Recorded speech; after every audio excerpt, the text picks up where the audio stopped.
Hey friends, in today's video I've got an emergency message for you, and it will impact you and everyone you know.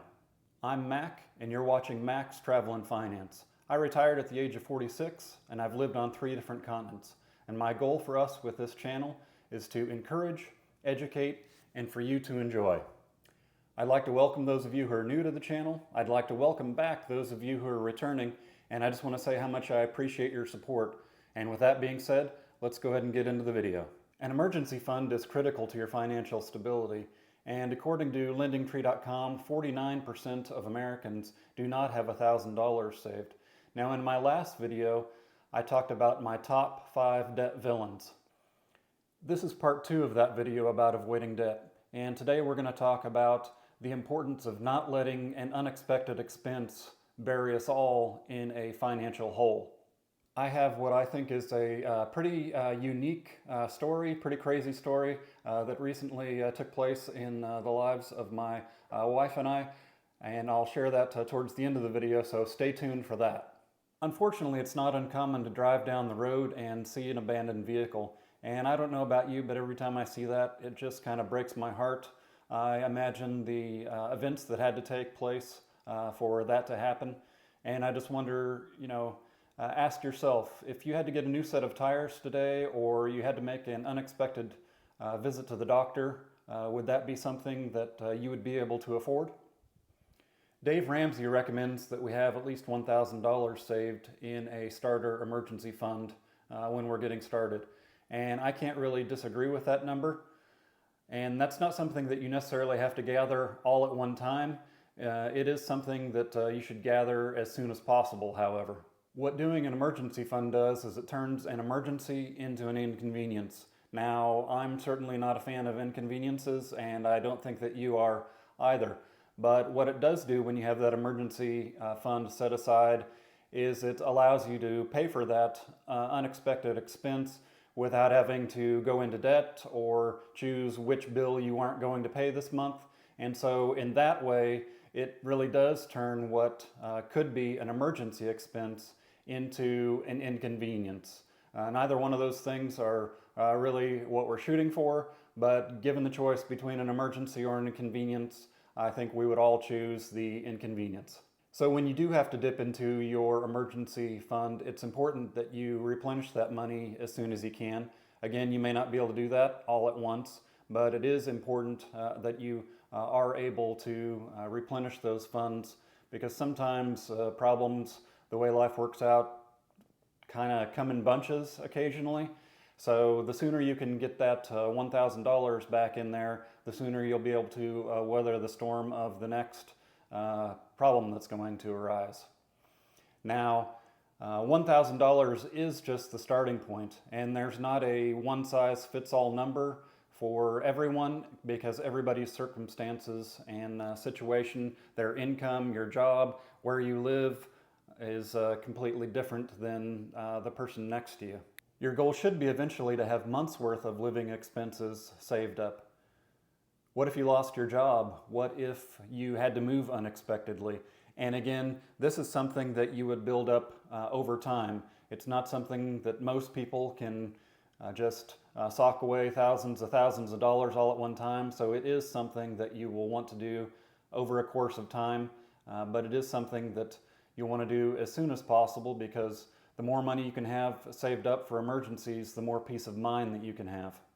Momentum is a powerful force, and for those of us who are trying to keep our finances in order, we always want to see things improving. We always want to see things on the rise and not things declining, because the way that momentum works is it can go either way. If you're going upwards, that momentum can build and build and build to where things are just constantly improving. And if you're not careful and you don't have that emergency fund, then you could go into debt that could stop your upward momentum, or even worse, it could cause your momentum to start moving downward. So we all make mistakes in life. None of us are perfect with our finances, but we never want to be going backwards if at all possible. Earlier in this video, I talked about how it really just pains me to see an abandoned vehicle on the side of the road. A lot of times you'll drive by and it appears that it's something simple, maybe just a flat tire or two, and you're thinking, Did an expense like a flat tire or two cause somebody to lose their vehicle? And then what are the ramifications of that? If you lose your vehicle, do you lose your ability to get to work? And of course, if you lose your ability to get to work, that can have a far-reaching impact on your family and your ability to provide food and shelter and clothing and every expense that we incur in life. The goal of this video is not to scare anyone. It's actually the contrary. I want to give you tips that have helped me and will hopefully help you gain success in your life. And so I believe that it's all about having knowledge and then acting on that knowledge so that you can improve your situation. I believe that consistency is the key, and by continuously taking positive steps in the right direction, you can transform your life for the better. Now, earlier in the video, I promised that I would share a personal story about an emergency expense that my wife and I recently had. And because we had that emergency money set aside, it really did turn that emergency expense into an inconvenience. Now, if you've been listening close enough during the course of this video, you might have heard somebody snoring. And that somebody was not me, that somebody was our dog Zipper. And this story that I've got is about Zipper. Now, we live in the southern United States, and during the summer it gets pretty toasty, I would say, in our part of the country. So over the last few years, we've gotten into the habit of going north for about a week every summer. And so this year we went to Bayfield, Wisconsin, and we took our two dogs with us, Zipper, the one snoring in the background here, and Blue, our other dog. And on the way back, we stopped at various hotels and rest areas and gas stations. And so along the way, Zipper ran into a little bit of trouble. And that's the story I'm going to tell you right now. So we got back on a Saturday evening, and then on Sunday we noticed Zipper was acting a little goofy. He ate his breakfast like normal, but the rest of the day his appetite was not good, which is pretty unusual for Zipper. One of the main characteristics of being Zipper is having a healthy appetite. And additionally, he looked like he just wanted to fall over every time he stood up. His eyes were kind of just heavy, and he just looked like he constantly wanted to be asleep. My wife, observing him, got concerned, so we took him to the emergency pet hospital on a Sunday, which, if you've ever done that, is not necessarily the cheapest thing that you're ever going to do. So here comes the emergency fund kicking in, and the emergency turning into an inconvenience because we had that money set aside. So we took Zipper to the emergency room, and we got in, and they looked at him pretty quickly and let us know that there was nothing seriously wrong with him, but they did need to look at him a little bit further. So we sat in the waiting room at least an hour, probably closer to 2 hours if I'm really being honest about it. And then we went back and they said, okay, we'll take a look at him. Well, over the course of the visit, they ended up doing some labs, and the vet came in and the vet said, Zipper's got some toxins in his system. And my wife said, toxins? What kind of toxins? And the vet said, he's got THC in his system. So little 13-pound Zipper somewhere along the way had ingested something either in the hotel room or a gas station or a rest area. So our story is that Zipper was high. Now, I talked about how this was an emergency expense that was covered by our emergency fund. I talked about how this visit took place on a Sunday, and so it cost nearly $800 to have Zipper looked at and treated, and then by the time he was released, that's what it cost us.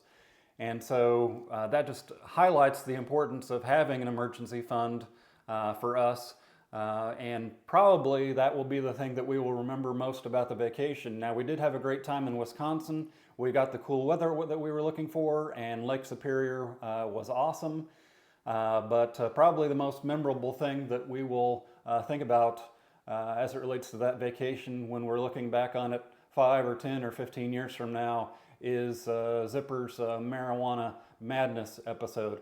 So with that being said, I will try and remember to put a picture of Zipper in towards the end of the video, and then maybe even a picture of my wife JC and I up there in Bayfield. But I just wanted to share a story about our experience using our emergency fund and how that helped us stay on track financially for the month and avoid debt. Now, I got some pretty positive feedback about the If You segment from my last video, so I'm just going to continue on. So with that being said, we'll get into the fan favorite segment of the show titled If You.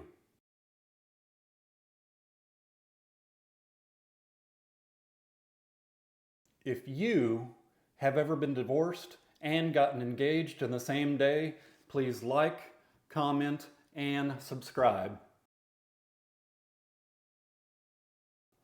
If you are watching this video from the comfort of your home in North Korea, please like, comment, and subscribe.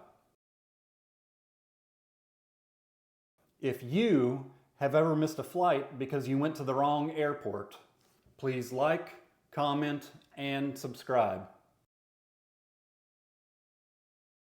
If you have ever tried to turn a light on more than once in the same power outage, like, comment, and subscribe.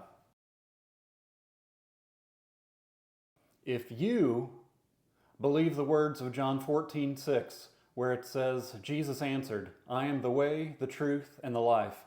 No man cometh unto the Father but by me. Please like, comment, and subscribe. I do want to take this opportunity to say how appreciative I am of your support of my young channel.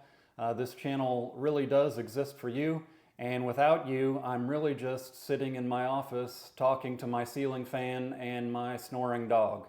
So thank you so much. If you have any questions or you have any suggestions about things you'd like me to talk about in future videos, feel free to go ahead and comment down below. Also, if you hate my shirt or you don't like my face, feel free to comment about that as well. If you missed part 1 of this video where I talked about my top 5 debt villains, feel free to go ahead and click here or perhaps there, maybe there or there, hopefully not here. Go ahead and click on that video and get that information on my top 5 debt villains. I'd like to thank you for watching today's video and encourage you to have a great day. Thanks so much.